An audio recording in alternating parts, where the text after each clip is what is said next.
This is my visual aid. These are my note cards. Now I'm going to introduce you to my audience. This is my Auntie Terry, my cousin Jimmy, Grandma Joyce, Auntie Debbie, cousin Macy, Auntie Paula, cousin Nick, Grandma, my mom is holding the phone. Okay.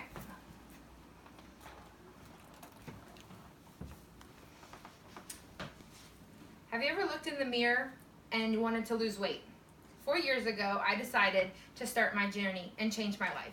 I began counting calories. I was watching what I was eating and watching what I was burning and counting the different calories I was putting into my body as opposed to burning in my gym workouts or whatever you may have me. And I began to see my body change. My clothes started fitting differently. I started having more energy to do things such as work out and to go to different places. I had a new self-confidence. I was paying more attention to what I was putting into my body and as much as attention as to working out and seeing how many calories I was burning. Throughout that journey, I've actually lost 85 pounds, and the process of calorie counting has made me a new, healthier me. What I want to persuade you guys is that you should try calorie counting to lose weight by showing you exactly what calorie counting is, how many calories you're eating versus burning, and what a good calorie is versus bad calories. Let's take a look at what calorie counting is. Calorie counting is the calculation of how many calories you are eating and putting in your body versus how many you are burning, per reading from the website Do's and Don'ts of Calorie Counting. It's a hard process and it definitely takes a lot of time. It's slow. You didn't get where you are overnight, so it's not going to go away overnight and fix itself overnight.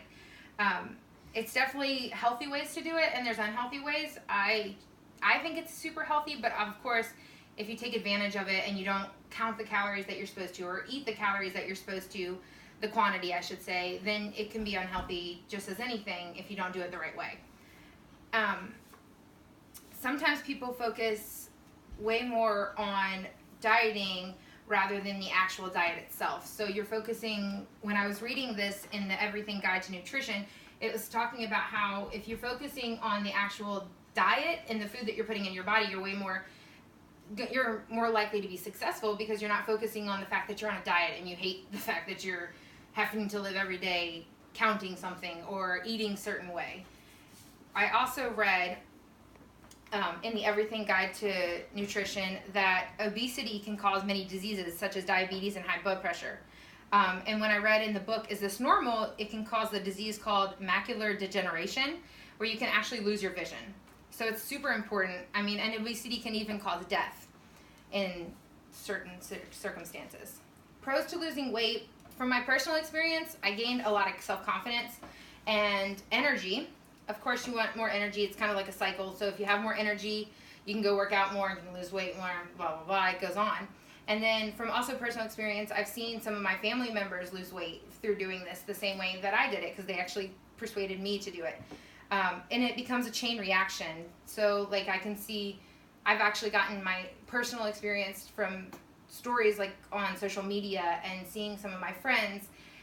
They have started losing weight because of my journey, and I started because someone else's journey. So it's cool to see the chain reaction that it has. Have you ever actually looked at how many calories you're eating versus what you're burning? It can actually shock you. When I first looked at what I was eating and putting in my body, I was mind blown to see how many calories I'm actually putting in.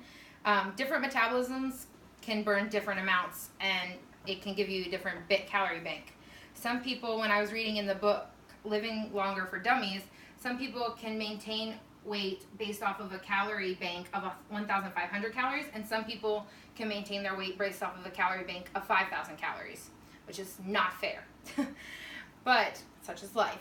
Personally, I have a calorie bank of 1,200 calories, though I lost 85 pounds, so when I started, I actually started at 1,800 calories as my calorie bank.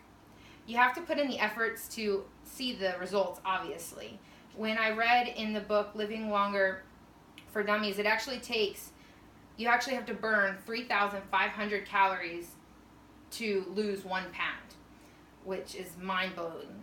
When I read in the same book, it says that for a person that weighs 150 pounds, It takes about an hour of walking to burn 250 calories. Jogging for about an hour will burn 350 calories, and running for an hour will burn 500 calories.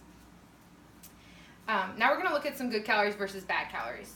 Of course, we want you to eat the good calories, the fruits, the veggies, the protein, the nuts, those kind of things.